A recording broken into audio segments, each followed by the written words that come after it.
Hi everyone.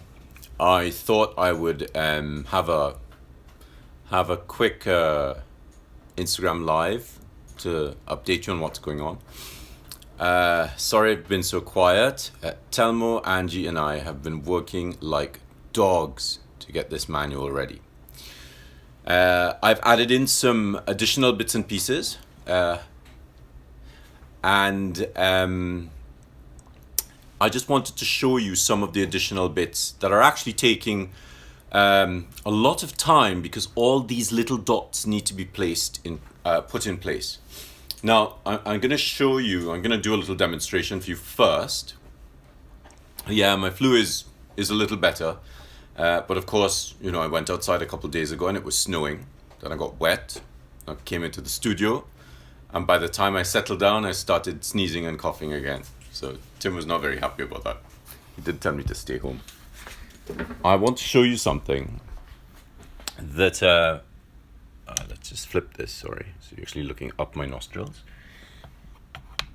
All right. Okay. So normally this camera is landscape. And what you normally see is that. You don't actually ever see the angle that it's at, which in this instance might actually be a good thing. Now, one of the things that I tried to get you to understand is, apart from the angular confinement and the elliptical confinement, there are two other facets. There's the variable velocity, there's the continuous movement and the variable velocity. Last time I looked at two aspects of the variable velocity, of the continuous movement. And as I'm working on the final bits for the manual, I've added something for the variable velocity on all the letters. So we know, let's just zoom in a little bit. So we know that the letter has different speeds. We know that the letter doesn't start here, that it starts here. So we go and 1 and 2 and 3 and 4 and 5 and 6 and 7, 8 and 9, 10, 11, 12. And you don't stop there, you go 12 and over and back. And this is where you apply pressure.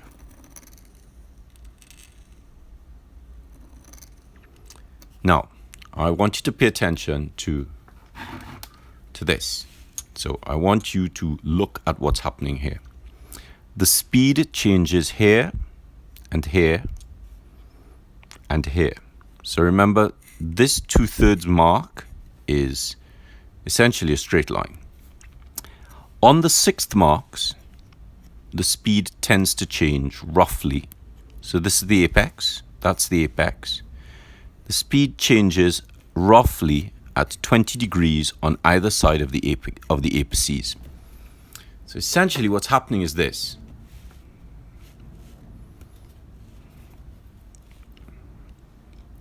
Ready? Inhale.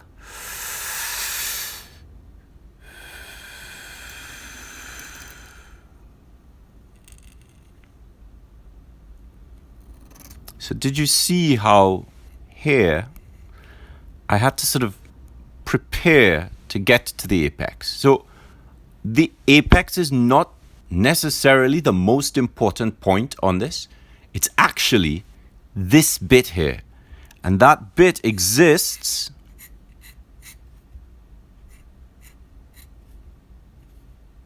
there, there, there, there, there. So what I've done in the manual is we're not going to put letters here because we have so much information on this. We have, that's your apex, that's your apex. And of course, in doing the manual, I learned so much about physics because I learned that an apex is not, hi Gretchen, an apex is not necessarily the highest point of a curve. It's the furthest point out of a curve. or on a curve. So we have a top apex, a bottom apex, and two side apices. And so I've decided to call this N and N for nib, because the nib is preparing. So I'm going to do this bigger. So the nib is preparing. Now watch this. So we're aiming for here, right? Watch what happens here.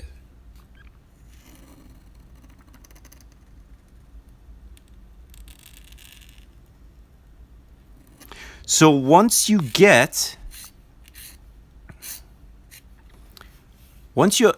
aiming for the apex, this whole area is a velocity zone. Now in physics, this is the clipping point.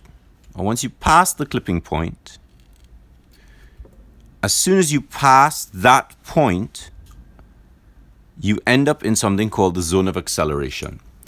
So I don't know if you noticed that I slowed down to prepare for the apex, to come out of the apex, to then speed up, because that's where you speed up. So this is our Hunt 22B. So let's look at that again. So we have, now notice you have to prepare for the top because it's just a little turn. And the smaller the turn, the slower you have to tackle it. So you have to go and 1 and 2 and 3 and 4 and 5 and 6 and 7, 8 and 9 and 10, 11 and 12 and 13, 14. So if you think every time you're going up, you're sort of taking it slower. And as soon as you pass that apex and that 20-degree turn, you move into your zone of acceleration. But you know, you do actually have another apex to get to. So I'm just going to show you what's happening on the screen. Now, where is it? Right. So these are the majuscules we're using.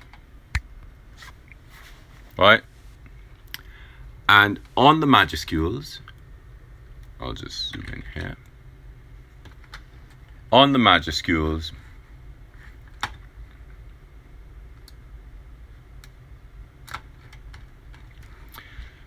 you have these apices, these apex points. Oh, I missed one off here. And on these apex points, these little dots have two different colors, two different sizes. This tells you this is the apex, but these dots tell you, the smaller dots tell you that you have to prepare to get to the apex. So these end dots, which won't have letters on them, tell you that when you get to this point, you have to slow down. And just as you're slowing down, you're preparing for the apex, you get through the apex, and as you get to the apex, you're sort of hovering. So you sort of go through, and you hover, and you aim, and you're still moving. So you're not stopping, but you're slowing down so much that you're almost stopping. So you're just sort of hovering on that apex. And just as you come down, that's when the momentum will help the nib to travel through the curve smoothly.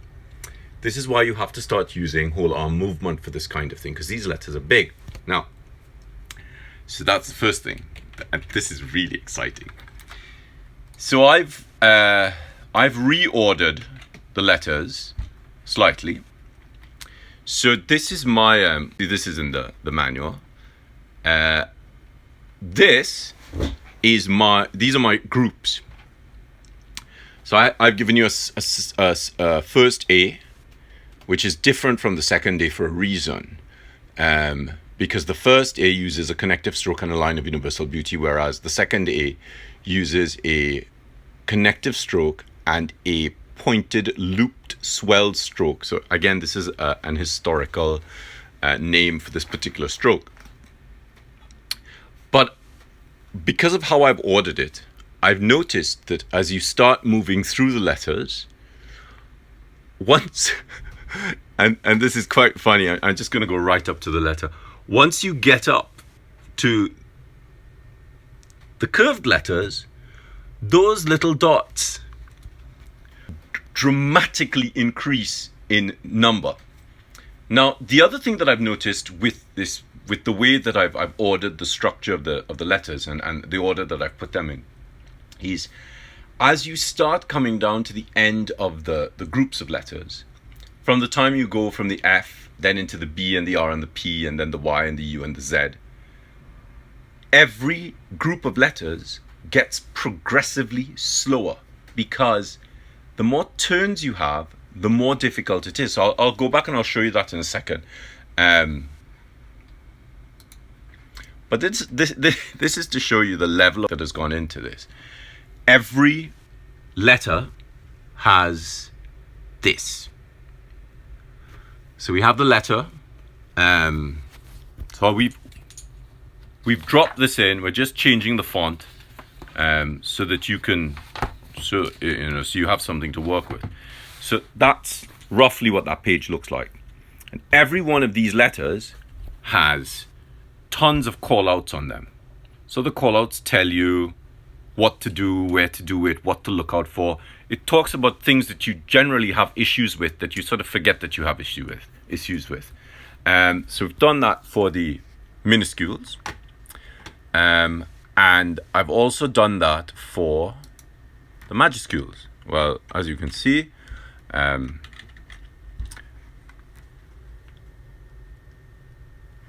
so of course we're obviously not going to leave it like put some lines, but of course the letters, all the letters, have to go on first with their dots. And once we have the dots, we can then place the call-outs a little bit easier. So that's why the manual's laid out the way it is. So let's where is this? So I'll look at the Y and the S and the Z. So with the Y and the S and the Z,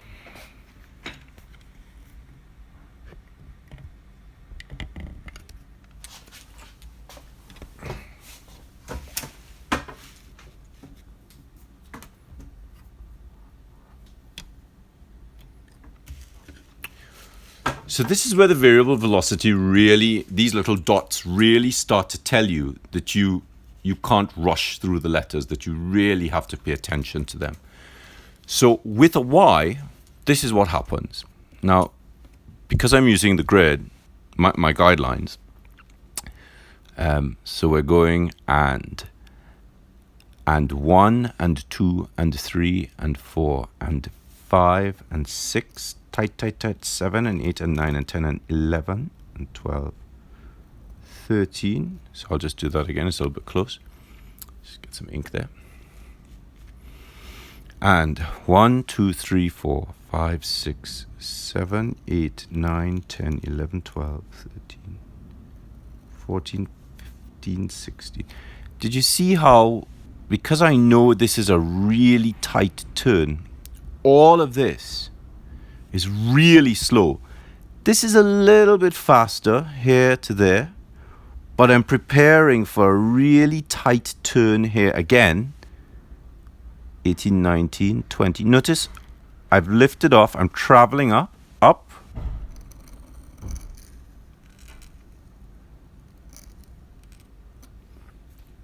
And of course, one of the things I look at in the manual is why these angles develop. So what did I say? The Y, the S. So of course we have two S's. We have this S. So I am aiming for this box.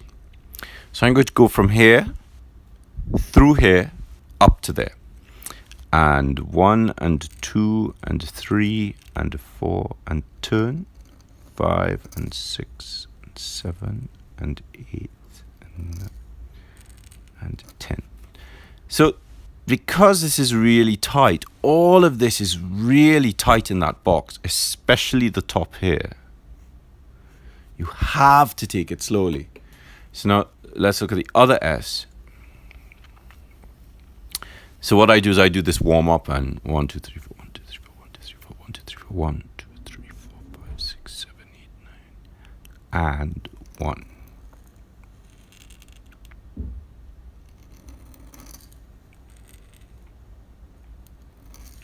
If you think you could come out of a big turn up into a tight turn like this quickly, you are wrong.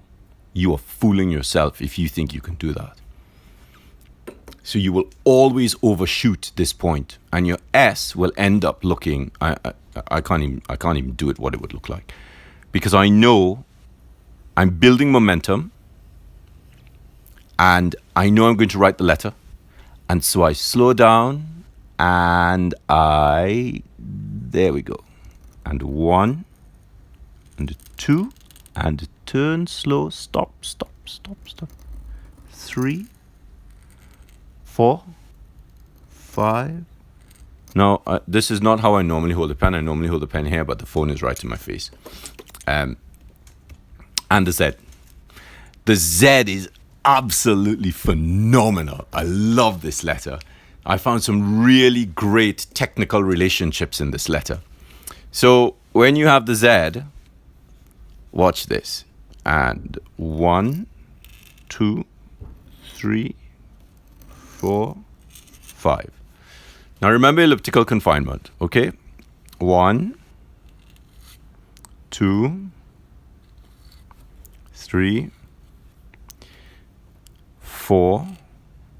Okay, so watch this. 1, 2, 3, 4. So essentially, this is great. Watch this. The Z is actually 1, 2, 3.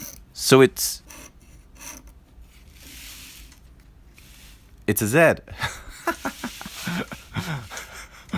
Oh gosh, I really need to stop working on this manual. I'm going a little bit crazy. So we have that Z, and we also have the Q. So I wanted to do the Q because the Q is and 1, and 2, and 3, and 4. Now watch this. Watch. And lift, and in the air, and turn the pen, and turn, and go back in, and hide the little bit. So I'll just do it again. I won't bother to I just need to line it up with the phone so that you could see what I'm doing. Notice I'm not starting here. I'm actually starting on the bass line. So I'm going 1, 2, 3, 4, 5, 6, 7, 8. Now, the thing about the Q is you have an apex here. You have an apex here.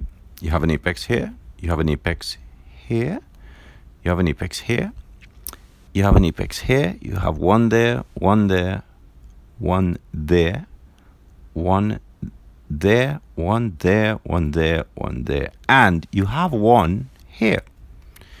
So but you're starting in the bass line. So you actually have an apex there and an apex there. So you go 1 and 2 and 3, because this is where the nib is actually planning for that. 4 and 5. So it's really amazing how it's just sort of divided up. Oh, I have something else to show you. And then I have to go because I really need to get back to this. This I discovered a while ago, and this is astonishing. So you have a B, right?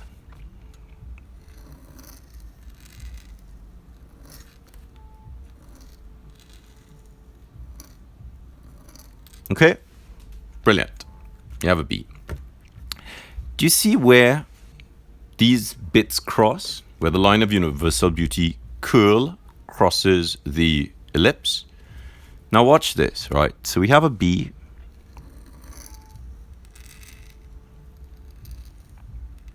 Okay? I can predict where they're going to cross. So I know they're going to cross there, and there, and there, and there. What is absolutely nuts about this is, at these points, watch the pen, right? Watch the pen. N, change of speed,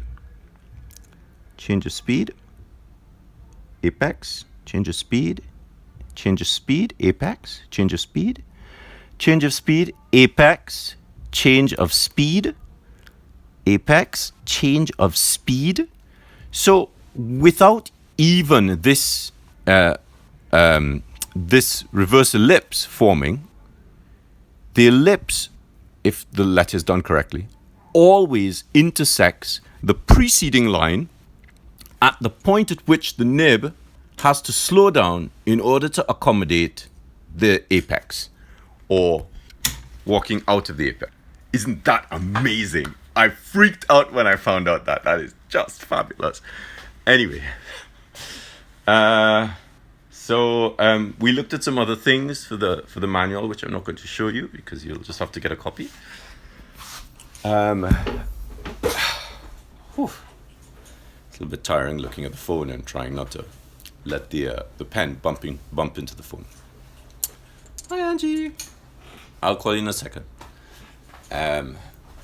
So I hope that gives you a little bit of a little bit more insight into why the manual is taking a little bit longer, and we're almost there.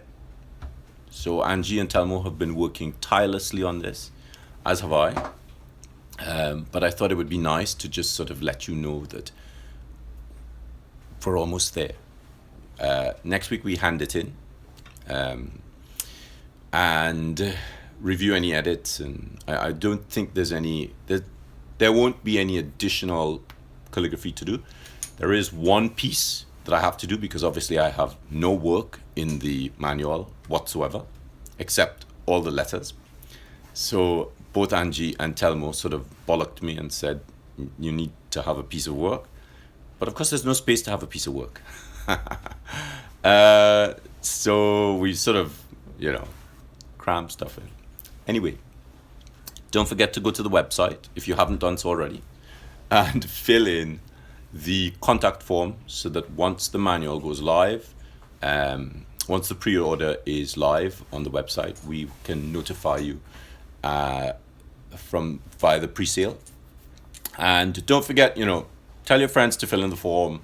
It's really important that you fill this form in because it'll help me to then sort of sit with Angie and work out a roster of classes internationally. Because if I don't know where you are, then I don't know how to find you. All right. Will it be possible to get a signed copy of the manual?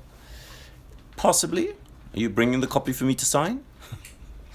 I don't have a trip planned to Trinidad for a little while. I might have to go to Trinidad soon to see my mom, but I don't think the manual will be ready by the time I go to see mummy. But if it is, then I could meet up with you. Drop me an email, special agent. Drop me a private message, and all of you guys on who are on today and have friends in Trinidad, I think let's try and get a group together, because if I go to see mummy, I will try to arrange a class for some people in Trinidad. Don't ask me about classes just yet.